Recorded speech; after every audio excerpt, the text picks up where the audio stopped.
Shalom, selamat pagi Jemaat GBIS Haleluya Palur dan sahabat-sahabat ibadah online dimanapun berada, baik yang ada di dalam negeri maupun yang ada di luar negeri. Hari ini kita akan belajar dari surat Kolose yang ditulis oleh Rasul Paulus. Mari kita berdoa. Bapa, kami mengucap syukur pada pagi yang indah ini Engkau memberi kesempatan kepada kami untuk menikmati ibadah. Hati kami telah kami serahkan Tuhan. Biar Tuhan taburi dengan kuasa firman-Mu. Biar kami dapat menikmati segala berkat yang telah Tuhan siapkan untuk kami. Dan kami dapat menjadi saksi-Mu. Terima kasih Bapa, dalam nama Yesus kami telah berdoa dan mengucap syukur. Amin. Sekali lagi, surat Kolose adalah surat yang ditulis oleh Rasul Paulus. Karena ajaran palsu yang merebak di Kolose dan di Efesus. Keadaan ini sama dengan keadaan kita. Di zaman ini banyak ajaran-ajaran palsu yang diberikan oleh kuasa gelap melalui berbagai macam supaya iman orang percaya mati. Oleh sebab itu, mari kita fokus pada pagi hari ini supaya kita mengerti rencana Allah yang diberikan kepada setiap orang yang percaya kepada Allah. Kita baca Kolose 1 ayat 12 dan ayat 13. Kolose 1 ayat 12. Mengucap syukurlah dengan sukacita kepada Bapa yang melayakkan kamu untuk mendapat bagian dalam apa yang ditentukan untuk orang-orang kudus di dalam kerajaan terang. Ia telah melepaskan kita dari kuasa kegelapan dan memindahkan kita ke dalam kerajaan anaknya yang kekasih. Apa maksud dari dua ayat ini? Ya, apa maksud dari dua ayat ini? Yang pertama, mengucap syukurlah dengan sukacita. Karena kita mendapat bagian dalam kerajaan terang. Yang kedua, kita ini dipindahkan ke dalam kerajaan Yesus Kristus, anaknya. Dua hal ini yang diberikan Allah pada minggu ini yang harus kita pelajari dengan seksama. Karya Yesus di kayu salib memiliki tujuan yang jelas, yaitu untuk memindahkan manusia yang hidup dalam kegelapan, yang hidup dibelenggu oleh kuasa gelap, yang hidup di dalam kerajaan kegelapan, dipindahkan ke kerajaan terang.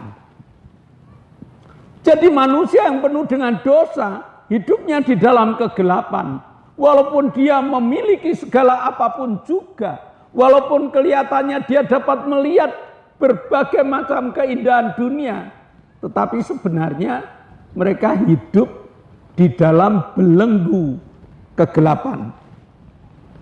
Lalu Yesus datang. Yesus disalib. Dan dengan penyaliban Yesus ini, Yesus merebut kita dari kuasa gelap, dipindahkan kepada terang kerajaan yang dimiliki oleh Yesus Kristus. Kesadaran ini yang akan mengubah pola hidup. Kesadaran ini yang akan membuat Tuhan Yesus menjadi pokok kehidupan kita. Nah, Tuhan Yesus kirimkan Roh Kudus untuk selalu memimpin kehidupan orang yang menerima Yesus.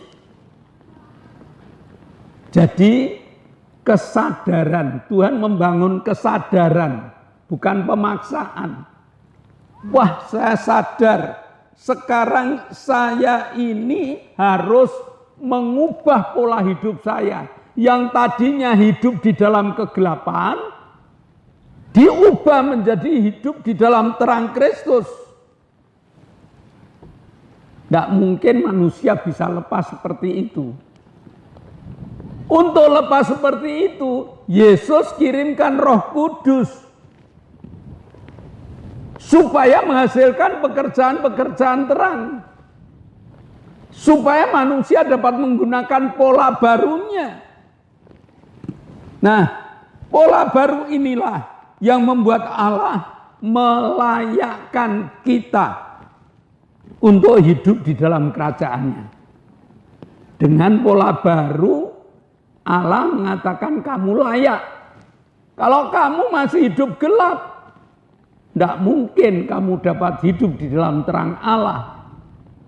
Maka kesadaran, sekali lagi, kesadaran menggunakan pola baru akan membuat hidup kita makin dapat menikmati karya-karya Allah yang besar. Nah, keuntungan hidup di dalam kerajaan Allah apa? Mengapa Allah mengirimkan Yesus? Mengapa Allah merebut kita? Mengapa Allah menjadikan kita masuk di dalam kerajaan terang? Keuntungannya apa? Yang pertama, memperoleh perlindungan yang jelas. Kita hidup di dalam satu negara. Kita dilindungi sebagai warga negara. Kita dilindungi oleh pemerintah. Kita dilindungi dengan perlindungan-perlindungan yang ketat. Sama, kalau kita menjadi warga Allah, kalau kita menjadi warga kerajaan Allah, keuntungan pertama, hidup kita dilindungi. Yang kedua, apa keuntungan kedua? Mendapatkan jaminan yang pasti. Mendapatkan jaminan yang pasti. Jaminan apa? Jaminan hidup di dalam dunia ini diberkati dan nanti kalau mati kita masuk surga. Jaminan yang luar biasa. Jaminan yang tidak dimiliki oleh orang lain. Allah mengajarkan dan Allah memberitahukan tentang jaminan ini. Selama kamu berada dalam dunia, aku jamin. Yang dijamin apa? Makanan, minuman, pakaian. Matius mengatakan jangan kamu khawatir tentang apa yang kamu makan. Jangan kamu khawatir tentang apa yang kamu pakai. Jangan kamu khawatir tentang apapun juga. Jaminan apa? Jaminan kesehatan. Yaitu jika kita sakit, Yesus sudah siapkan ini bilur-bilurku menyembuhkan kamu. Jaminan ini harus kita miliki. Saya heran, teman saya masuk ke rumah sakit, operasi besar, habisnya ratusan juta. Dia keluar dengan senyum muka gembira. Kenapa? Ada jaminan, dia punya asuransi, dijamin. Nah, kita punya asuransi surgawi. Yesus memberikan oleh bilur-bilurnya. Kamu telah sembuh. Mari kita klaim supaya sakit penyakit jauh dari kita. Jaminan apa yang ketiga? Jaminan apa lagi? Jaminan kalau punya masalah. Tuhan mengatakan, marilah datang kepadaku, hai kamu yang berlelah, hai kamu yang berpikulan berat. Aku akan memberikan kesentosaan pada kamu. Jaminan ini selama di dalam dunia ada jaminan yang luar biasa. Dan nanti kalau kita mati, kita masuk surga. Yang ketiga, jaminan yang ketiga adalah meningkatkan taraf hidup. Meningkatkan taraf hidup. Saya anak kerajaan Allah. Lain dengan orang mengatakan, bingung dia, kamu siapa? Saya menyebut Allah sebagai Bapak saya. Taraf hidup saya naik. Karena saya adalah anak Allah.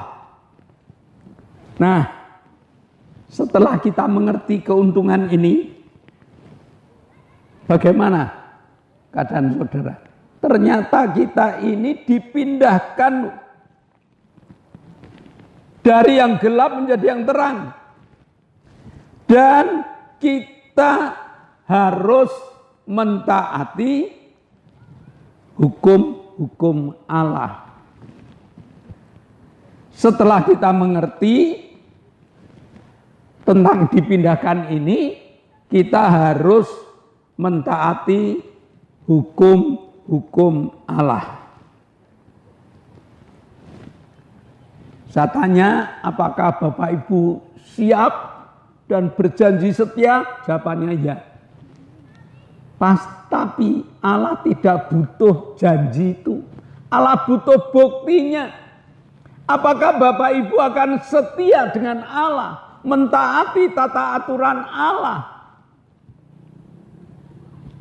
Kalau iya, segala berkat turun untuk Bapak Ibu. Kalau iya, jaminan ada di dalam kehidupan Bapak Ibu.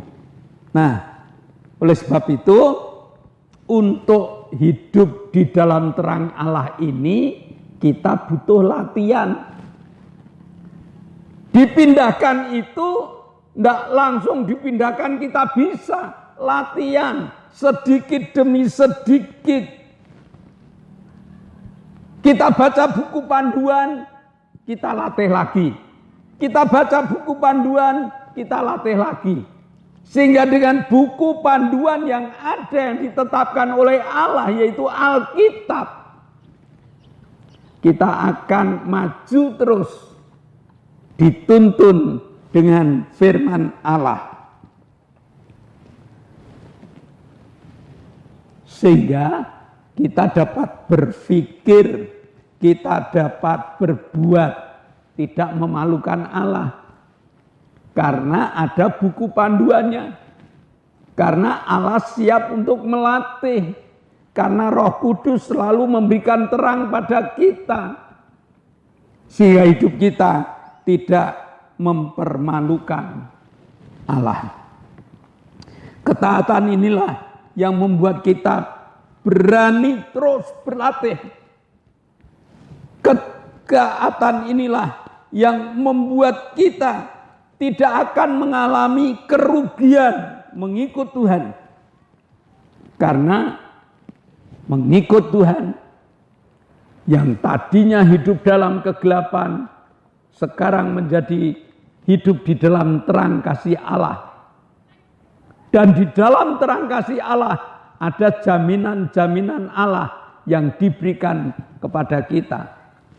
Di dalam hidup terang ini ada perlindungan Allah. Aku akan melindungi kamu. Bahkan di dalam terang ini hidup kita akan makin meningkat. Kita punya kebanggaan bahwa sekarang saya menjadi anak-anak Allah. Mari kita berdoa. Bapa, kami mengucap syukur. Kau telah terangkan kepada kami yang tadinya kami hidup dalam kegelapan. Sekarang kau pindahkan di dalam terang-Mu, dimasukkan dalam kerajaan Yesus Kristus, supaya jaminan-jaminan ada dan melekat dalam hidup kami. Terima kasih Bapak, beri kami keberanian untuk melatih diri, menggunakan pakaian-pakaian surgawi, menggunakan hidup kami yang baru, sehingga kami terus menjadi alat-Mu dan menjadi saksi-Mu. Dalam nama Yesus kami telah berdoa dan mengucap syukur. Yang percaya katakan amin.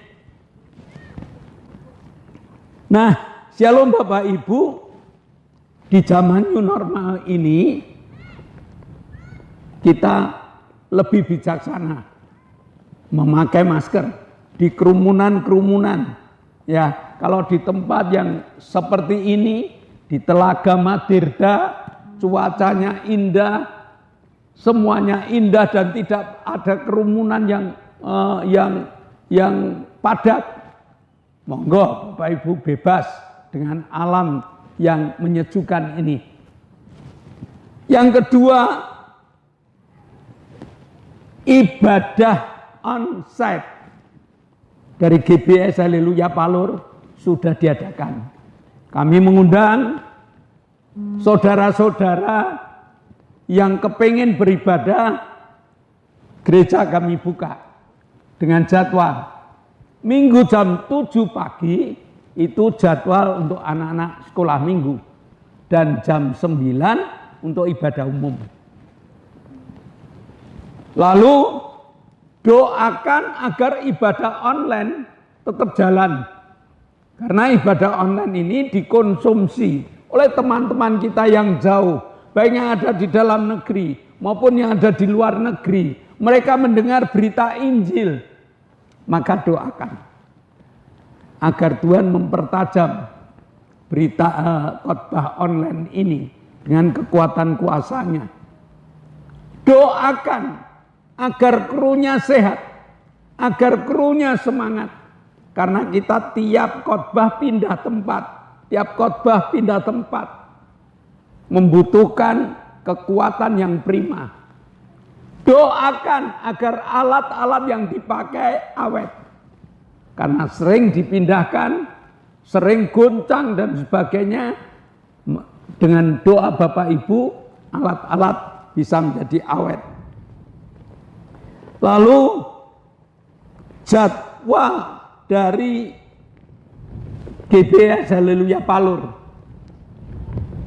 Tiap Selasa ada pendalaman Alkitab dimulai jam 6 sore. Tiap Jumat ada ibadah permata, persekutuan rumah tangga. Ini pindah-pindah Bapak Ibu. Lalu ada ibadah cabang yang dua-duanya jam 6 sore. Bapak Ibu yang belum mengikuti harap segera daftar supaya didaftar oleh pengurus masing-masing. Lalu hari Sabtu Youth ada ibadah pemuda yang datang cukup banyak. Ayo Bapak Ibu, anak-anak yang belum mengikuti ibadah Youth supaya segera mengikuti ibadah Youth. Minggu yang lalu kami mengundang Kapolres untuk memberikan penyuluhan tentang bahaya narkoba, bahaya judi online, bahaya dari pornografi. Banyak pengalaman nanti. Kami akan mengajak pemuda, mendidik pemuda lebih maju lagi supaya hidupnya dilengkapi dengan kekuatan rohani dan memiliki pengetahuan-pengetahuan duniawi yang sangat luas. Saya rasa pengumuman cukup itu. Kita akan akhiri, mari kita bersama-sama berdoa. Kami bersyukur Bapa buat kasih-Mu, Engkau telah pimpin kami untuk belajar firman-Mu. Sekarang Bapa, kami akan berdoa syafaat untuk bangsa dan negara kami. Engkau akan pimpin berkati bangsa dan negara kami. Engkau telah beri keamanan, kedamaian. Kami mohon berkat-Mu Tuhan untuk pemimpin-pemimpin negara kami. Tuhan pimpin berkati pemimpin-pemimpin negara kami. Dari yang atas sampai RW, RT, Tuhan pimpin berkati untuk melaksanakan tugas-tugas. Karena Engkau memberkati, berkati dengan kesehatan, kekuatan, dan hikmat-Mu. Terima kasih Bapa. Kami juga berdoa untuk TNI Polri. Berkati beliau untuk mengamankan negara kami. Terima kasih Bapa, kami menyerahkan semua ke tangan-Mu. Dalam nama Yesus kami berdoa dan bersyukur. Bapa, kami mengucap syukur pada pagi hari ini Kau telah memberkati ibadah kami. Ialah firman-Mu yang sekelumit ini menyadarkan jemaat untuk menikmati perpindahan dari kegelapan menjadi terang. Jemaat menggunakan jaminan-jaminan yang Allah berikan di dalam kehidupan mereka. Terima kasih Bapa. Kau telah kuasai dengan kuasa Roh Kudus sehingga setiap hati telah Kau berikan kuasa firman-Mu. Terima kasih. Kami berdoa untuk teman-teman kami yang membutuhkan Engkau. Kami berdoa untuk Ibu Gito yang kakinya lemah dan juga kadang-kadang sesek. Kami berdoa untuk Ibu Mintarsih yang baru selesai operasi usus. Kami berdoa untuk Pak Tris yang cuci darah. Kami berdoa untuk Pak Isa yang lemah badannya karena usia. Kami berdoa untuk Ibu Mbing yang daya ingatnya mulai menurun. Kami berdoa untuk Arin yang minta tulang-tulangnya dikuatkan. Kami berdoa untuk Pak Min yang seringkali sakit. Kami percaya oleh bilur-bilur-Mu mereka telah disembuhkan. Terima kasih Bapa. Kami bersyukur Engkau telah jamah Pak Gito, Engkau telah jamah Ibu Bambang, Engkau telah jamah Lili, Engkau telah jamah Pak Yusuf, sehingga mereka bersaksi bahwa mereka telah Kau pulihkan. Terima kasih Bapa. Sebentar kami akan berpisah satu dengan yang lain. Namun kami percaya Kau telah membuka tingkap-tingkap langit-Mu. Kau telah mencurahkan segala berkat-Mu. Sehingga setiap jemaat-Mu menikmati berkat-berkat-Mu. Jemaat yang dikasihi Allah, kedangkanlah tangan-Mu. Nikmatilah segala berkat yang Allah kirimkan untuk engkau. Berkat untuk rumah tanggamu. Berkat untuk usaha pekerjaan. Berkat untuk segala rancangan-rancangan hidupmu. Berkat jasmani, berkat rohani terus mengalir dan mengalir limpah. Sampai setiap orang pun mengatakan, engkau diberkati. Terima kasih Bapa, Kau telah memberkati kami. Dan jika kita berpisah, bawalah berkat dari Allah Bapa, cinta kemurahan dari Tuhan Yesus Kristus, serta persekutuan Roh Kudus menyertai engkau mulai hari ini sampai Maranatha, Tuhan Yesus datang yang kedua kali. Yang percaya katakan amin. Shalom. Tuhan memberkati.